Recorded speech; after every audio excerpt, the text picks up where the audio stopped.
Father Vogel. We continue our series on St. John Baptiste de Lasalle's Meditations in Time of Retreat in this series of a teacher's retreat. So we've been looking at the life of Father Lasalle, and we've gotten to the point early on in his priesthood where he's been drawn into, really without intending it, into the establishment of schools based off of his spiritual director. And now, in 1679, he's going to meet a man by the name of Adrian Niel. And Niel he himself is a school teacher and administrator, and he's going to really kind of pull Father Lasalle into a greater involvement in Catholic, or they called them Christian schools.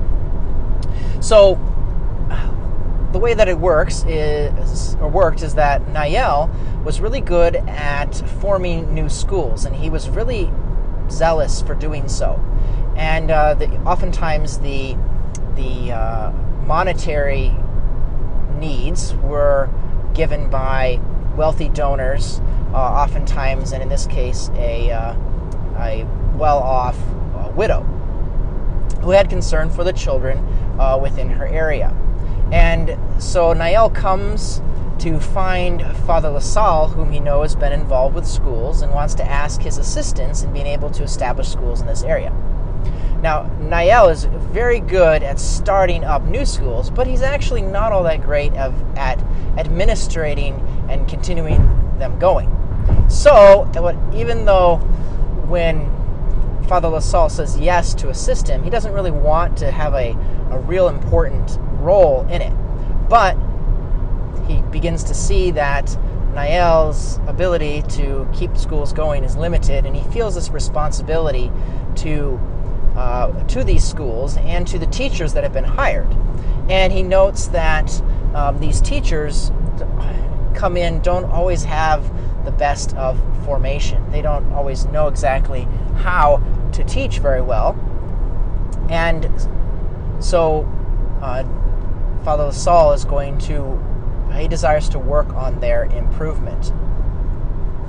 And so he begins to do things like he does his first retreat during Holy Week of 1681, and he wants to give this spiritual vision to these men who are school teachers, so that they can form the boys that they're teaching into faithful Christians.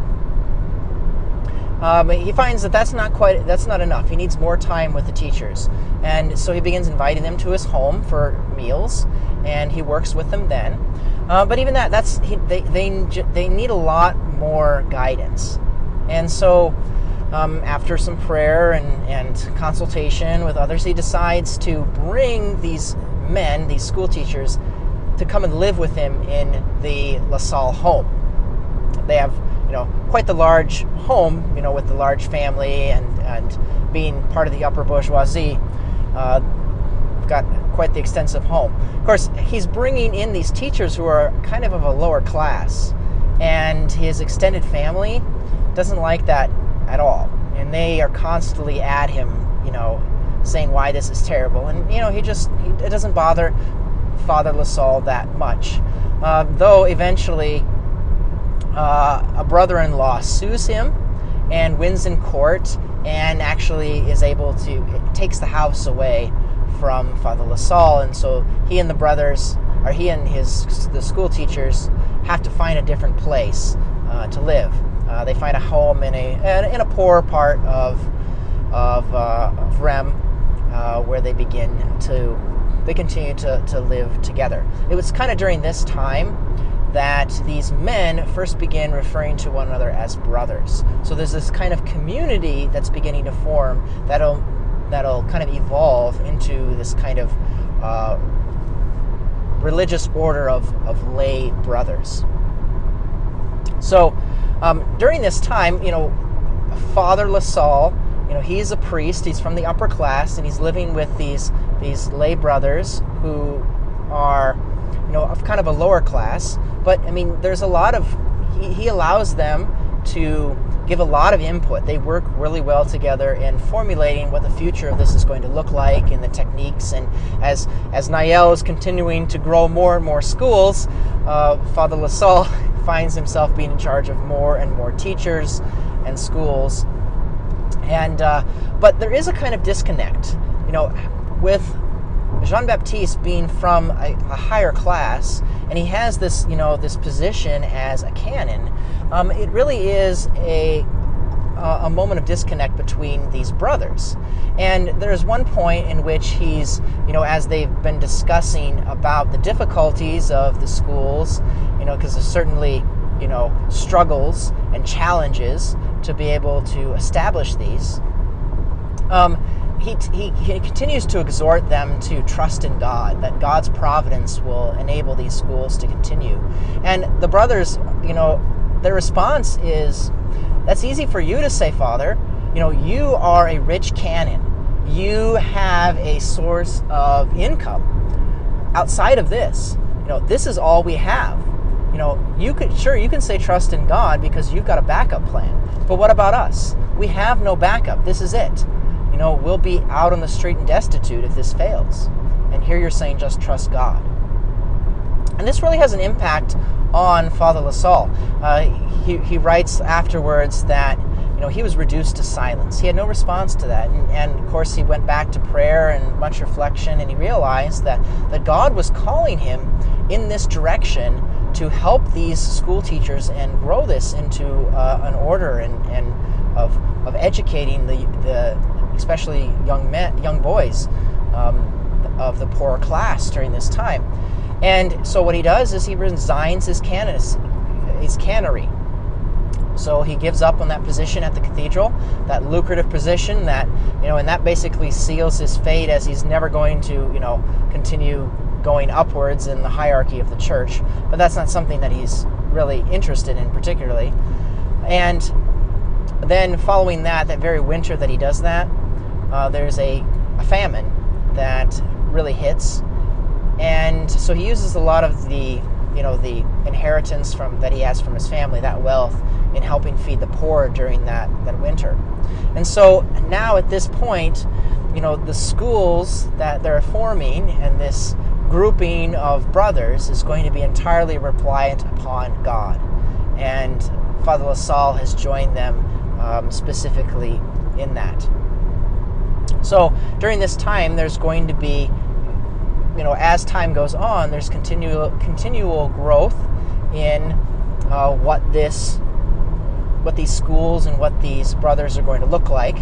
The brothers adopt a common dress, and it's kind of almost a hodgepodge of dress, but it's supposed to speak to who they are.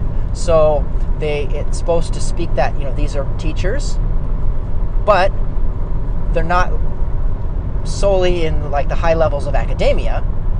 They are instead, the dress also expresses their poverty, that these are poor lay brothers that are assisting in teaching the poor, and that there's an element of that they're not priests, but they're also lay brothers, and that was on purpose.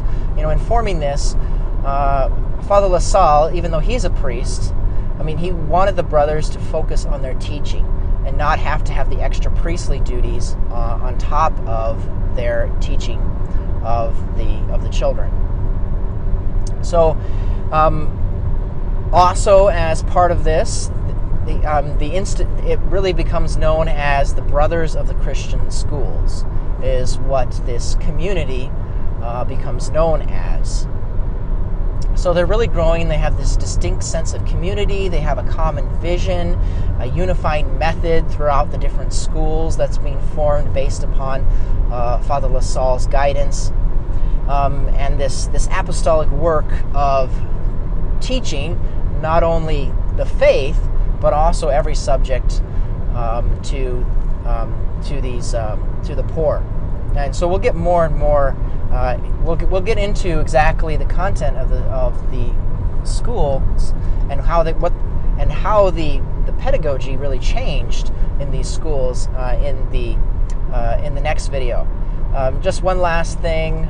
about Father Lasalle, I mean, as the priest and kind of superior and spiritual director of the brothers, he really desired that the brothers kind of take over themselves, and he would continually try to get the brothers to elect another brother as superior, one of their own.